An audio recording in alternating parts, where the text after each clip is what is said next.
Ito pala yung hayop na nangunguha lang ng mga bakanting seashell.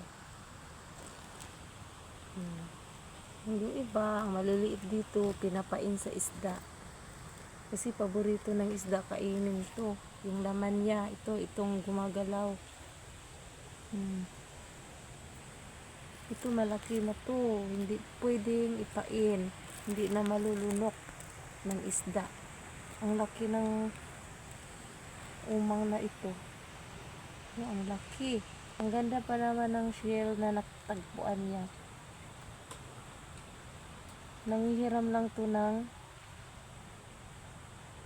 shell. Nanghihiram lang sila.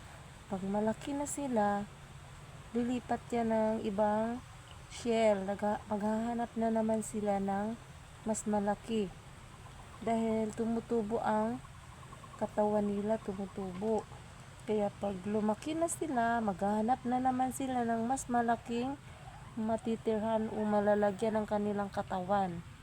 Ito ang buhay ng isang umang.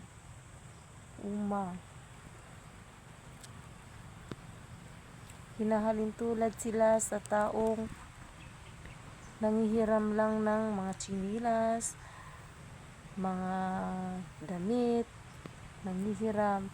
Dahil sila ay nanghihiram lang ng lalagyan, nanghihiram ng katawan, ng mapapasukan.